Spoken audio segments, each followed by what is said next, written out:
If you live in Africa or even anywhere on the planet, you're probably familiar with one of these environments.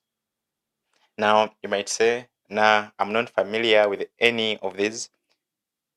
I just know this city. Matter of fact, I've never seen trees or grasses.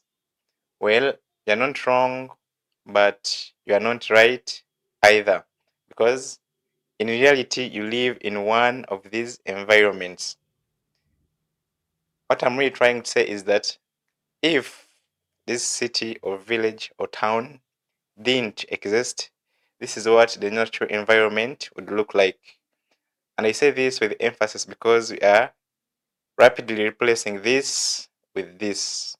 And of course, it doesn't come without consequences. Consequences that make a mockery out of reality.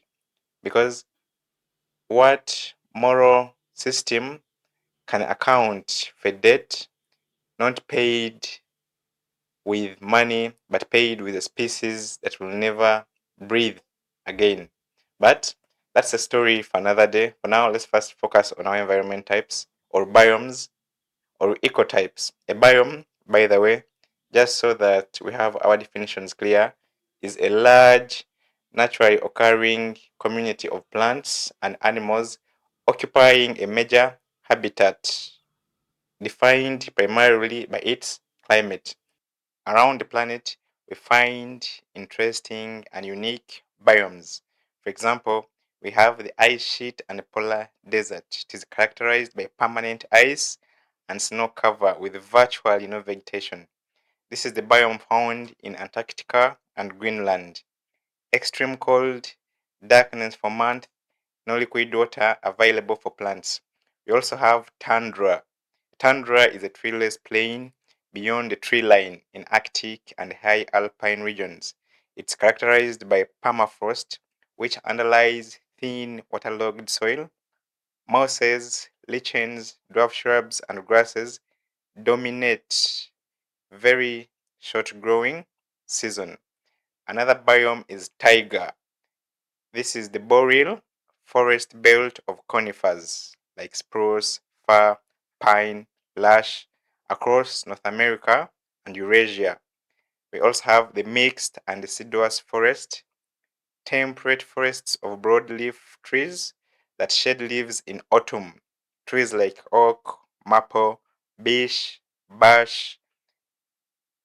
This biome is characterized by four distinct seasons found in East North America, Western Europe, and Asia. Another very common biome is the steppe, semi-arid grassland with short grasses and few trees. It contains continental climate, hot summers, cold winters, low rainfall, found in Central Eurasia and parts of North America.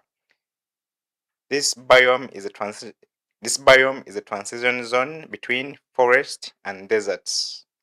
We also have the Mediterranean vegetation, shrubland and woodland with drought-adapted sclerophyllous plants, hot dry summers, mild wet winters, fire-prone. It's found in 5 regions globally: the Mediterranean Basin, California, South Africa, and southwestern Australia. It's characterized by high endemism and low rainfall. As you might have noticed, all of these are made up of different assemblages of plant and animal life, which are not only adapted to these biomes but also play a key role at keeping these biomes at balance. In this series, however, we shall explore the three major African biomes.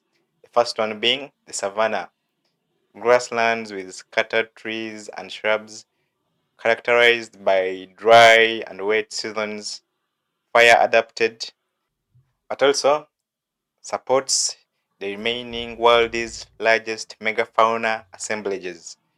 Then the tropical forests, both the deciduous tropical forest and the famous rain forest, which is multi-layered, receives over 2,000 millimeters of rainfall, evergreen, found near the equator. And then we have the desert, which receives less than 200 millimeters of rainfall, with sparse vegetation containing highly tolerant species and species that are succulent species that can keep high amount of water. We will dive into all the stories of these ecosystems from their origins to the current physiosocial dynamics. Physiosocial, is that even a word? Anyway, to how these ecosystems maintain themselves, to the natural history of the tiniest mosquito to that of the largest elephant, to the tales of the native people who have for millennia lived in these environments, and to the future fate of these biomes. All you have to do is like and subscribe, and then brace for the breathtaking ride through Africa's ecosystems, or even better, your ecosystem. The next video will be about what the savannah is. What is the savannah? And by the way, savannah is my favorite biome.